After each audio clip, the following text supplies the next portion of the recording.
Bueno, después de un desperfecto técnico, les pedimos disculpas a todos. Hemos reanudado la emisión a todos y todas, la emisión de La Voz del Cóndor Malvinense y continuamos con el programa. Sí, María Lelia, vos sos benevolente, dijo, por un inconveniente técnico. Vamos a decirlo con toda la letra.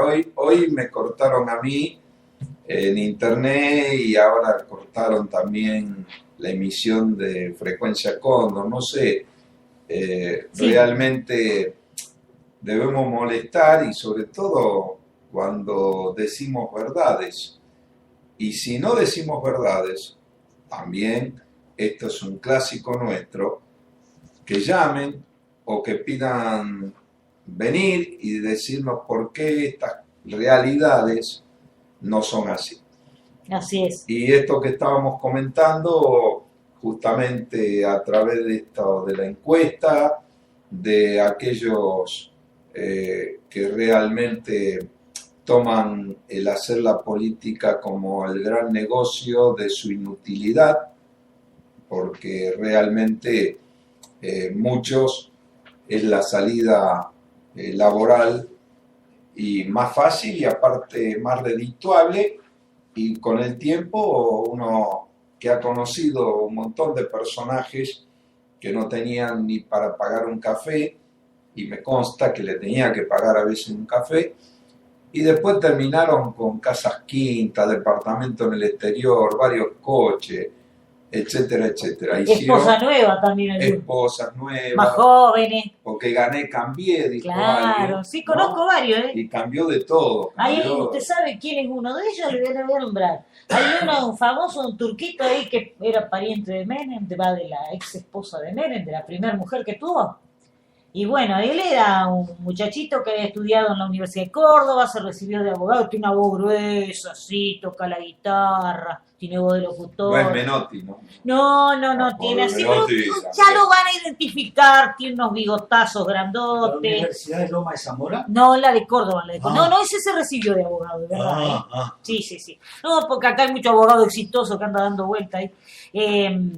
Lo tenemos a Aníbal Fernández. Claro, Aníbal le hicieron un combo, 2 títulos. ¿Al precio de uno? Precio especial, sí. ¿Y se recibió Loma de Zamora? No sé, creo que sí, por ahí, por esa zona. No y sé, no, la verdad que no sé. ¿Pero uno. qué fue en el tiempo de Menem que se recibió? No sé, un título creo que lo tuvo por la buena, digamos así. Y el otro parece que como le era poco, se agregó otro más, no sé.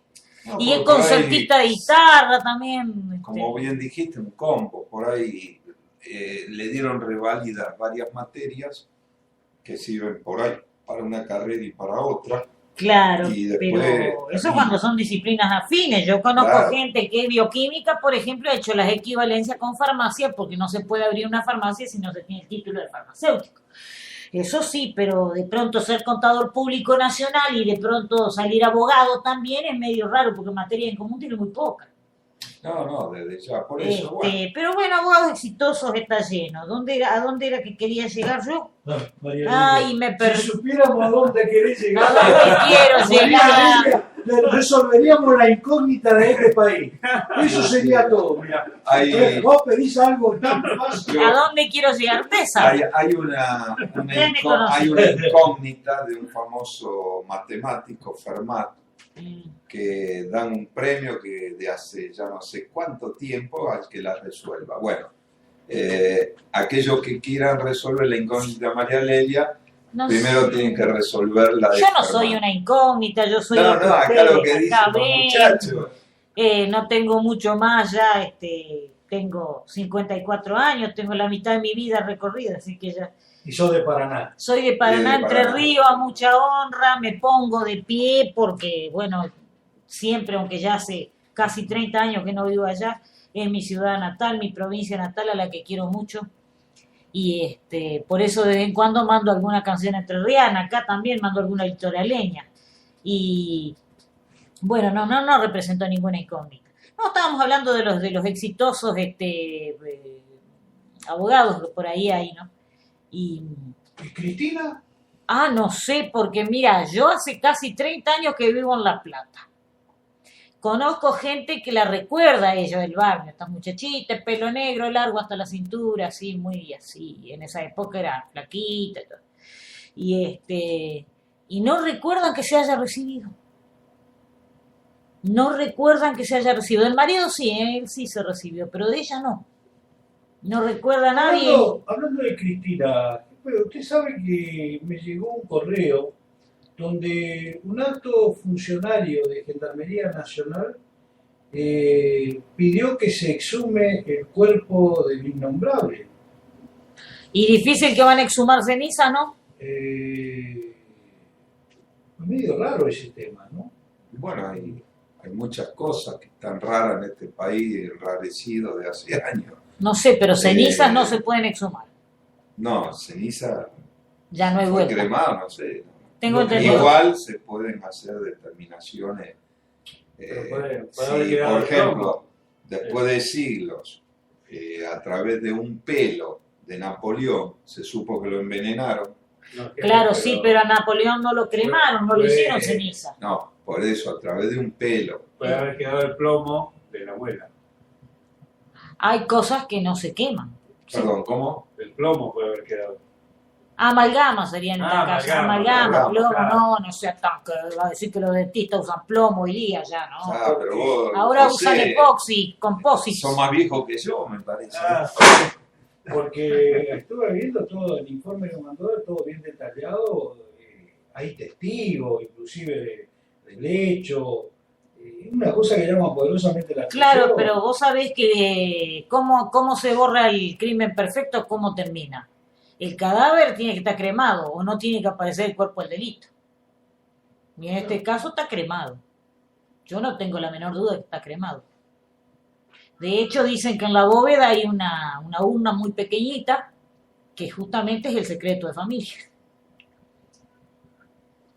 Bueno, Bueno, Así que bueno, no sé, de todas maneras se arreglarán ellos allá con su cuestión, ¿no? Sí, yo había leído algo, incluso había un viejo dirigente peronista que hizo una presentación judicial también pidiendo que se esclarezca la muerte del expresidente porque nada estaba claro, de pronto cajón tapado, un cajón de dimensiones menores a la que él era un hombre corpulento, bastante alto, así que era bastante raro todo, ¿no? y algún fundamento tiene que Claro. tener el Porque, funcionario de Gendarmería porque se está jugando mucho, aparte es una persona que está en actividad. claro, no, resulta que, por ejemplo, vamos al caso de Alfonsín. Alfonsín murió de una enfermedad bastante cruel, el cáncer, yo creo que deteriora muchísimo a la persona, ¿no?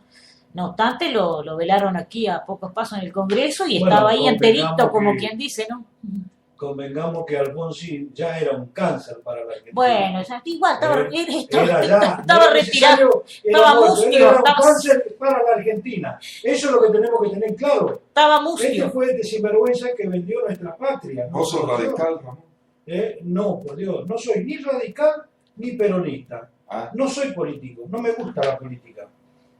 no, lo que no te gusta es la politiquería. Exactamente. Claro, bueno, política a mí no. también me gusta. Yo, Porque política se hace en el momento que se está hablando. No, y política con mayúscula significa justamente, por ahí, por no preocuparse, y no es una crítica a vos, sino a muchos argentinos, por no preocuparse por la política, dejamos en manos los espacios para que vinieran los sinvergüenzas, vinieran los oportunistas, lo que estábamos hablando antes del corte, no del corte del bloque, sino del corte que nos interfieren permanentemente y que hoy sufrimos varios de ellos. Pero antes quisiera mandar saludos también a Belino y Edita, a Analía, que también permanentemente nos está escuchando o están saliendo del programa, y todos aquellos amigos que llamaron preocupados porque no estábamos saliendo al aire. Y bueno, estas son las reglas de juego. Queremos ajustarnos a verdad, queremos ajustarnos a derecho y queremos ajustarnos a toda esta problemática que, por eso le decía Ramón, por haber fallado en el meterse en política, Pero política con mayúscula, ha sido bastardeado muchísimo el término y hacer política, no sé en este momento qué significa. Yo creo que hacer política con mayúscula significa proceder, primero, tener una comunidad organizada. Segundo, proceder esa comunidad organizada hacia el bien común, o sea, el bien común de los ciudadanos. El funcionario, que es el instrumento para ejecutar, y mejor que decir es hacer, y mejor que prometer es realizar. Este lema clásico de Perón creo que encierra justamente muchos conceptos elementales, pero que a la hora de concretar esas acciones políticas, y creo que tienen fundamento, porque uno puede estar todo el día diciendo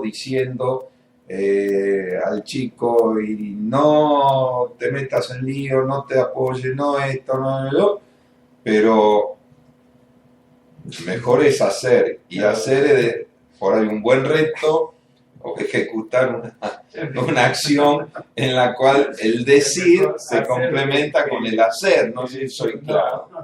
No, pero señor, ¿se acuerda que dio inicio a este blog, que era lo que usted leyó de un medio periodístico sobre la sensación de corrupción? Y que ganaban por lejos, los partidos políticos.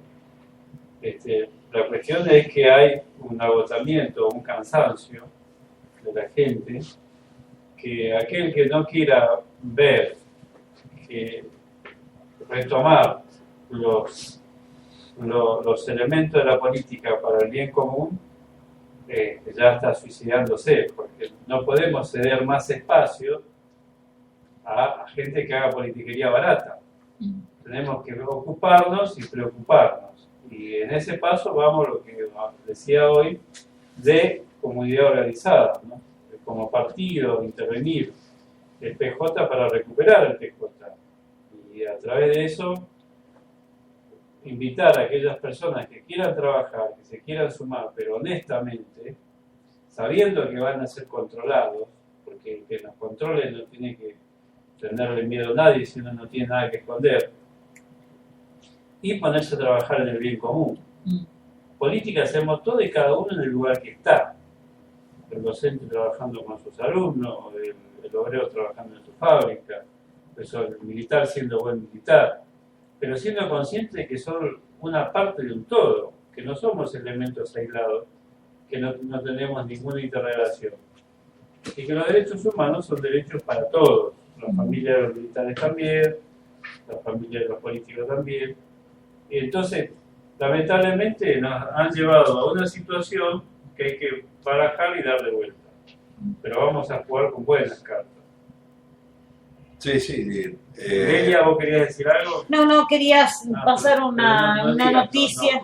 Sí, No, justo están hablando del bien común y bueno, alguien que trabajó mucho por eso y por los más necesitados. Falleció el obispo Joaquín Piña Batliebel.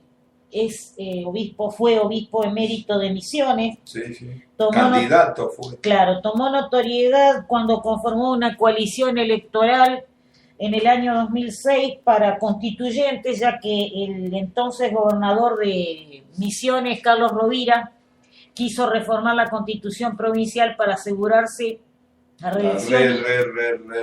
reelección indefinida. Pero todo esto era parte de un proyecto mucho más grande que tenía Néstor Kirchner, que se fuera haciendo provincia por provincia estos plebiscitos, de manera tal de poderlo llevar a nivel nacional para que se modificara en ese entonces la Constitución y poder hacer reelección indefinida para todo el país. Monseñor Piña falleció de una afección cardíaca, era jesuita y estaba internado en el Hospital Austral de Buenos Aires, tenía 83 años.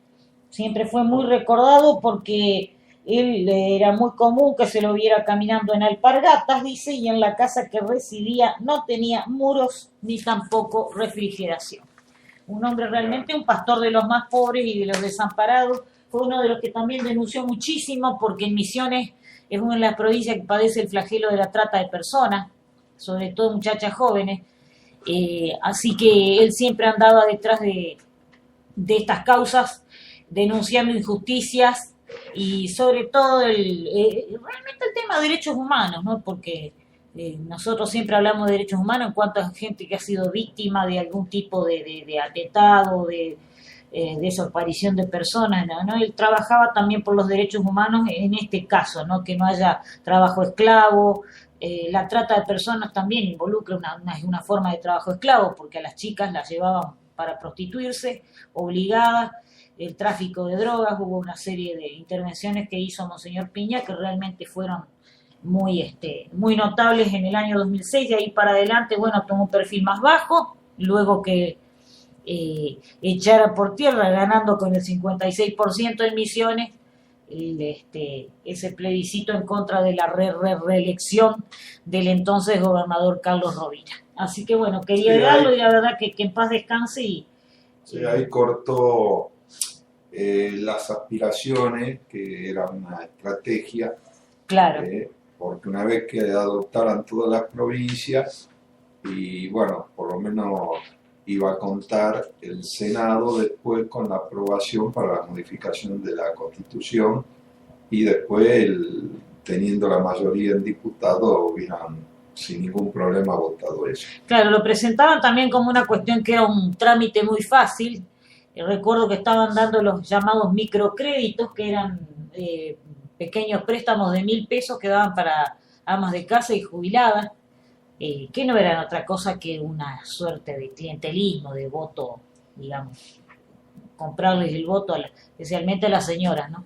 Y fueron ellas también, la parte, digamos, el padrón femenino fue el que definió este plebiscito, porque todos votaron en contra. Muchas cobraron los 1.000 pesos del microcrédito y después le votaron en contra, que creo que es lo que Perón sí decía, coman el asado y voten en contra. Claro, exactamente, así que bueno. Y ahora puede pasar algo así, ¿no, José? También vos estabas hablando no sé cuánto que no como en asado, jefe. No, bueno, esa es la otra. Entonces vos no vas a votar en contra.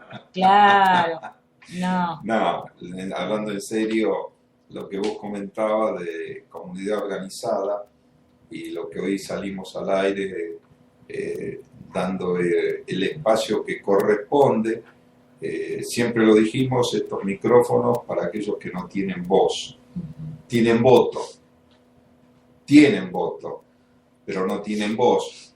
Y al momento del voto también muchos de ellos son engañados, aquellos que incautamente lo meten en estos planes, los obligan, y si vamos más hacia alguna zona del interior, peor, porque ahí están más arraigadas las costumbres estas del clientelismo, de votar a determinados jeques. Un caciquismo político. Sí, jeques, porque ya son jeques que manejan y tienen a disposición toda una estructura organizativa y sobre todo mucho dinero para hacer lo que se le antoja, pero menos para ir a suplir las necesidades básicas. Sí, los van a buscar, incluso el que vive más lejos los van a buscar, es decir, una suerte de voto asistido, entre comillas, lo van a buscar para que vayan a votar y con, digamos, mirando los medios fuertes, como diciendo, ya sabes a quién tenés que votar, pobrecito, no se te ocurra votar en contra. De hecho, hubo un pueblito en Formosa, donde en una oportunidad se habían enojado de tal manera que votaron en contra y no tuvieron mejor idea que cortarles el caño maestro del agua como represalia. Como las nuevas autoridades tardaban creo que aproximadamente 45 días, 2 meses en asumir, estuvieron poblaciones en su mayoría de aborígenes y gente muy, muy pobre sin agua.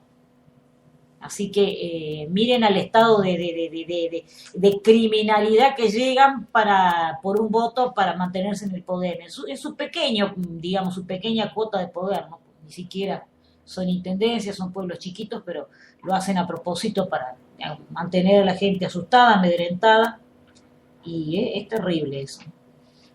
Así que, bueno, también esto llevamos, cuando se interrumpió, digamos, un concepto que no lo pudimos vertir, pero ahora sí, y que se habrán anoticiado que ya está jugando Massa políticamente a través del Partido Renovador, así se llama, y que primero no quedó bien claro nunca el posicionamiento, y que en estos días hizo declaraciones no a la reelección, en apoyo a la justicia, a la Corte Suprema, y bueno, quedan dudas, sobre todo si la matriz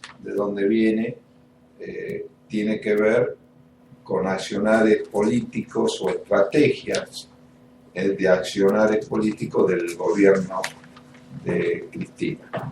Entonces yo creo que eso es la confusión que por ahí está generando. Pero como decía recién José, yo creo que se está poniendo de pie el nuevo, pero no el nuevo por una cosa nueva que aparece, no, yo diría el nuevo y viejo peronismo. Nuevo y viejo. ¿Por qué? Porque toma lo viejo, aquello que fue ejemplo, aquello que es doctrina nacional, aquello que es comunidad organizada, aquello que fue ejemplo en el mundo, inclusive la famosa tercera posición, que muchos interpretaron como una vivada o una debilidad, cuando estábamos en plena Guerra Fría, en la cual, por supuesto, estaban de un lado el comunismo y del otro lado estaba el capitalismo, representado el capitalismo liberal, representado uno en Occidente y otro en Oriente geográficamente, pero en la cual esa división no era clara, porque había naciones dentro de Occidente y había naciones dentro de lo que era Oriente, que estaban con estilos e idiosincrasias propias de esas naciones, que no querían entrar en esa Guerra Fría, no querían ser usadas de alguna forma en ese tipo de contienda. Por eso Perón, que fue un visionario geopolítico, habló de una tercera posición, pero esa tercera posición tenía que, y que se instaló después como algo básico en las relaciones internacionales, primero de la Argentina y después de muchos países, que es la autodeterminación que tienen que tener los pueblos de gobernarse internamente y luego de tener relaciones con naciones que, por supuesto, sean de carácter complementario, afines, pero fundamentalmente naciones que no solamente estén imbuidas de esos conceptos, sino que se los respete esos conceptos. Porque lo difícil en las relaciones internacionales es respetar esos conceptos que proclaman que una nación es soberana, una nación es libre, una nación es independiente, que, repito, no significa que de alguna forma se aísle, sino todo lo contrario. Con Sí, respecto José. a eso, hay una agrupación de países que quiere hacer un sistema paralelo a la ONU, ¿no? ¿Había escuchado algo de eso? Sí. Bueno, hay muchas iniciativas, sobre todo nacen de América del Sur o América Latina, que ha sufrido y ha vivido ese enfrentamiento y que por eso dejó bien internalizado, no solamente en la Argentina, sino en casi todos los países de América Latina, esta vivencia geopolítica que hizo justamente el general Perón, en la cual logró que en primera instancia la Argentina fuese respetada verdaderamente y luego que contara con las simpatías de otras naciones. Y el otro día lo estábamos acordando, que fue el primero que habló de un bloque de naciones, como era el ABC, que era la Argentina, Brasil, Chile, en comienzo, que luego, y cuántas décadas después, apareció la Comunidad Europea, que fue el primer bloque, ¿no es cierto?, como tal, y que ahora también el Mercosur, que es un bloque de algunas naciones sudamericanas, integra Argentina, Uruguay, Brasil y Paraguay, que está suspendido, y Venezuela, que entró el último miembro.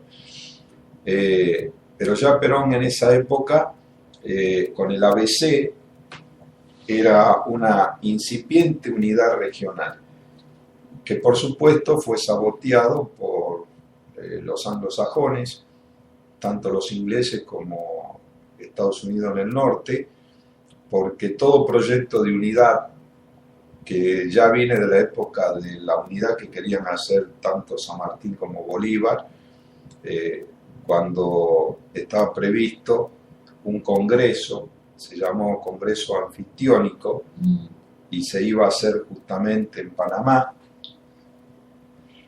Panamá, en esa época habían varios virreinatos, uno de ellos era la Gran Colombia, que justamente la Gran Colombia abarcaba Colombia, Venezuela, lo que es actualmente Panamá y algunas partes de Centroamérica.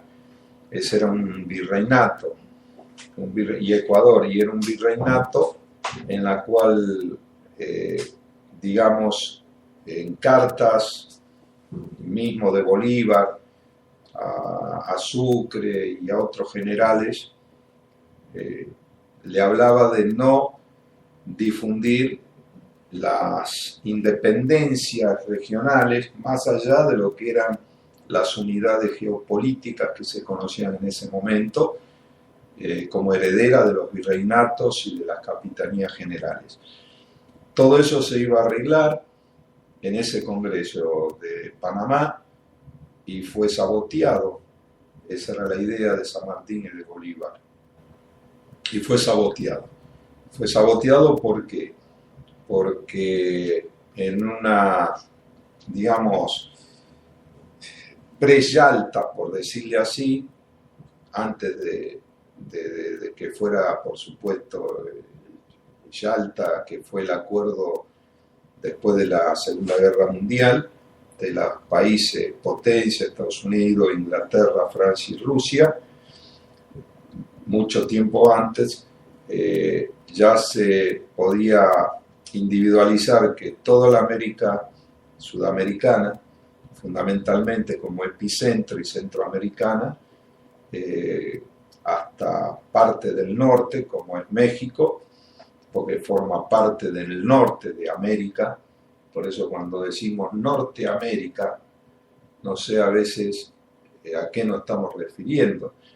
Si decimos estadounidense, puede ser que son los Estados Unidos del norte de América, pero México también es el norte, ¿no es cierto? Y el norte de América.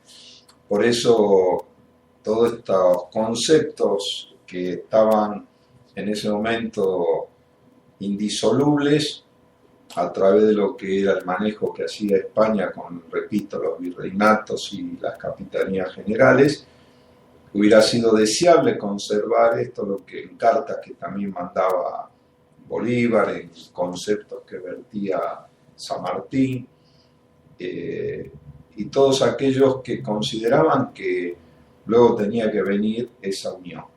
Bueno, fue saboteada esa unión y ahí fue donde quisieron disgregar más y quieren disgregar permanente más, como fue en África, que lo lograron, de pocas naciones, Sí, de casi el doble, de 44, casi el triple. 45 naciones en una década, 2 décadas, pasaron a 90, una cosa así. Sí, sí, casi el triple porque eran menos de 40 todavía. En un momento no llegaban a 30. El Congo belga, el Zaire, todo de grandes naciones que fueron subdivididas, divididas, y da la casualidad que siempre son divididas donde hay una riqueza por abajo. Esa es otra de las tónicas, en la cual, por eso esa unidad, yo pregunto si esa unidad monolítica, y como volvemos al comienzo de ese ABC, fíjense que era Argentina, Brasil y Chile. O sea, con Argentina y Chile estaba asegurado prácticamente el Polo Sur, o todo lo que era la proyección hacia la Antártida. Y con Brasil estaba asegurado esa confluencia lusitana y española anterior a la creación tanto de lo que era el Imperio de Brasil y de lo que eran los virreinatos del Río de la Plata, fundamentalmente, donde en la historia permanentemente también hubo los conflictos, siempre eran entre asusados por el Imperio brasileño, por el Imperio portugués, perdón, y por Inglaterra atrás, contra España, a veces aliada a Francia de un lado y del otro, pero para la disgregación. Entonces, en su cosmovisión que tenía Perón de esto, llevaba a la unidad fundamental, empezando por ahí. Se aseguraba la proyección hacia el Polo Sur, ¿no es cierto? Y por el otro lado, la fuente de discordia, de guerras, como hubo con el Imperio de Brasil. Que esto, digamos, cuando se crea el Mercosur, muchas décadas después, realmente el Mercosur entra por la ventana, no entra por la puerta. ¿Por qué digo que entra por la ventana? Porque no se hace sobre bases geopolíticas, en definitiva, de objetivos políticos comunes, sino se hace en base al comercio y al desarrollo después industrial, pero fundamentalmente al comercio. O sea, si uno preguntara a cualquier ciudadano que no está imbuido de estas políticas, ¿cómo ve al Mercosur una disputa de que en la Argentina entre más o menos coches producidos en Brasil los repuestos o viceversa en Brasil, cuando hay choque de intereses permanentemente comerciales, pero no hay una relación política como pueden ser otros bloques que hay en el mundo, en la cual esas relaciones políticas son, digamos, primero proyectos geopolíticos que tienen que defender lo que es común, y que cuando uno va conociendo cómo es el desarrollo, por ejemplo en Brasil, cómo fue el desarrollo en la Argentina, y se va a dar cuenta que tenemos todas las grandes posibilidades de esa unión geopolítica de ser realmente el continente del futuro, el continente de la esperanza, como dijo el Papa Juan Pablo II y otros papas también, y ratificado ahora por nuestro Papa argentino y peronista, como es Francisco, en la cual creo que tienen bien claro, porque también hay una lengua común, hay una cultura común, hay un cristianismo que nos une común, y todo ese acervo cultural que lleva y conlleva de que facilite mucho mejor que, por ejemplo, en Europa, que son 26 naciones, que conforman la comunidad europea, que son prácticamente 26 lenguas distintas, 26 idiosincrasias que dieron origen inclusive a guerras mundiales como la Primera y Segunda Guerra y mucho antes también otras guerras que nunca se entendieron y que sin embargo lograron esa unidad. Esa unidad que a veces se resquebraja porque falta el sedimento ese como podríamos tener nosotros que facilitaría la amalgama de ese proyecto geopolítico común. Es todo voluntad política, ¿no? Porque observo así como las cuestiones políticas cuestan dirimirlas y parecen intereses mezquinos y corruptos. Los sistemas financieros económicos no tienen problemas en ponerse de acuerdo cuando se trata de explotar. En estos días, comunicándome con gente de Brasil, que están estudiando en terciario, o por ahí en Perú, que son docentes o hacen otras actividades, inclusive algunos de Europa, podemos comparar los procesos de explotación como son los mismos en todos lados. Ayer anoche hablaba con un estudiante de trabajo social de Brasil y le preguntaba por esta cuestión de la manifestación y todo esto. Entonces me hablaba del SUS. Decía Sistema Único de Salud. Sí. ¿Cómo está superado? Claro, la oferta que hay en relación a la demanda es muy poca. Entonces, la cuestión del servicio de transporte, ¿cómo está superado también el transporte? A medida que este joven iba hablando, yo hacía una comparación con lo que nos pasa a nosotros. Y hablando con gente de Perú, sobre todo también de educación, hacía una comparación que nos pasa a nosotros. Y hablando con un joven de Polonia, me hablaba de los derechos humanos y de la imputabilidad de los menores. Pero este sistema es mundial, es un sistema mundialista donde cada vez la gente que trabaja tiene menos derechos y los capitalistas, los financistas, las grandes transnacionales cada vez toman más derechos hacia sí en detrimento de los menos favorecidos. Y cómo utilizan el punto débil de la corrupción, del individualismo, de que aquellos que llegan a cargo de funcionarios públicos para explotar a todos por igual. O sea, conclusión, los sistemas financieros y sistemas corrompedores, digamos de alguna manera, no tienen ningún problema en ponerse de acuerdo, no importa el idioma que hablen, no importa la base de la nación que esté el sistema, la transnacional, los bancos, lo que sea.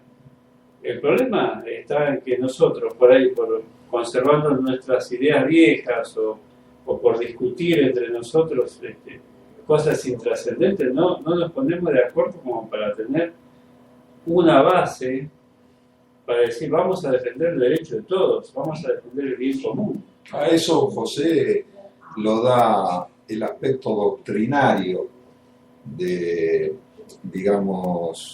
una política, en la cual el aspecto doctrinario puede ser muy variable, puede ser desde cosas,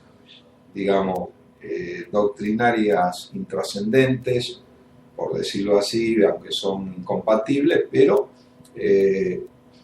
hablar de estupideces, no hablar de lo esencial, hablar de mentiras y no hablar de la verdad, no hablar de la realidad, etcétera, etcétera. Hasta estructuras doctrinarias importantísimas en la cual se preserva el acervo nacional de una nación. Que en este caso, y vuelvo a insistir, el peronismo, a través de su nacimiento, que fue ese 4 de junio de 1943, ¿no es cierto? Hay que tomarlo como el nacimiento que se plasma, como hoy decíamos, el 17 de octubre del 45, y que a partir de ahí, por una década, imprimió un ritmo, inclusive al desarrollo integral del hombre, y su relación también con el ambiente y con las riquezas, en la cual tomamos conciencia de que podíamos tener la independencia en los papeles, pero no podíamos tener en la realidad esa independencia. Del 43 al 45, en ese tiempo, surgió como movimiento social en base a una necesidad que lo unificó al pueblo antes que como una herramienta política. Estamos de acuerdo. Claro, es un movimiento, por eso es movimiento. Y es lo que yo creo que no está sucediendo ahora, o sea, el hartazgo, es decir, ¿qué nos está pasando? Que producimos para 200 millones de habitantes y no podemos comer 40, porque que me diga quién puede ir a la verdulería y comprar la verdura o la fruta que necesita para sus hijos, o la carne que necesita para alimentarse, una dieta equilibrada, un obrero, un trabajador. Y ahora necesita un sueldo de 10.000 pesos. Que si querés pagar impuestos, tener, digamos, una cuota alimenticia, educar, etcétera, etcétera, claro, y no puedo hablar menos de eso. Y sin embargo, a eso el tiempo que se pierda de viaje, que se viaja más, que el transporte está colapsado, que los servicios son malos en todo, la telefonía, en donde busque. Hay un hartazgo general que quiere un revisionismo, pero no un revisionismo de un misticismo, un revisionismo de la realidad. Es decir, ¿qué nos está pasando? ¿Por qué estamos en estas condiciones? ¿De qué me están hablando los que tienen micrófono? ¿Qué es lo que veo en la televisión todos los días? Nadie habla y se preocupa de mis problemas, del problema del ciudadano común. Entonces el ciudadano común el que tiene que empezar, yo creo, una buena vez a juntarse con los demás, a hacer agrupaciones sociales, a buscar participar y decir, bueno, esto lo reflotamos entre los trabajadores de base, la militancia, o directamente, muchachos, ya no nos quedan más opciones. No sé, sí, por eso son épocas, lo decíamos al comienzo del programa, para hombres y mujeres de coraje, pero de verdadero coraje, que no significa ni imprudencia, no significa inconsciencia, no, sino significa que hay que estar a la altura de estas circunstancias que vive el país para lograr poner otra vez de pie, poner en marcha ese gran proyecto geopolítico, porque yo voy a insistir hasta el cansancio. Fue el único proyecto geopolítico del siglo XX y hasta ahora que fue el que desarrolló justamente el general Juan Domingo Perón. Ese proyecto geopolítico es el que nos lleva a que, habiendo probado las bondades del mismo, y como él mismo lo dijo, no es que nosotros fuéramos buenos, sino que los que vinieron fueron peores. Nadie tomó el testimonio, lo levantó y lo llevó. Nadie tomó la posta. Nadie tomó la posta. Por eso nosotros estamos queriendo justamente llevar adelante otra vez ese proyecto geopolítico, pero con una diferencia. Nos vamos a encontrar que todo lo que se hizo prácticamente y fundamentalmente en esos 10 años ha sido destruido. O sea, tenemos una doble tarea. Reconstruir sobre las bases, justamente. ¿Cuánto nos queda, María Lelia? Nada, casi, Nada. nos tenemos que despedir. Bueno, hay algo para leer. Dice acá un filósofo argentino, dice, un pueblo que no vive en coherencia con sus doctrinas primordiales, que no es capaz de amalgamar con su entorno los códigos básicos de respeto, moral, educación, ética laboral y salubridad, no merece llamarse pueblo o nación. Solo un pueblo que aprenda a dejar de lado sus mezquinas apetencias individuales, antinomias o divisiones espurias, tendrá un futuro con dignidad y podrá llamarse soberano y observar identidad. Un pueblo que no tiene identidad no tendrá dignidad y no podrá llamarse soberano. Bueno, nos estamos yendo. También quiero agradecer a Teresa, a todos los amigos que no nos queremos olvidar de ninguno. Sí, a Analía.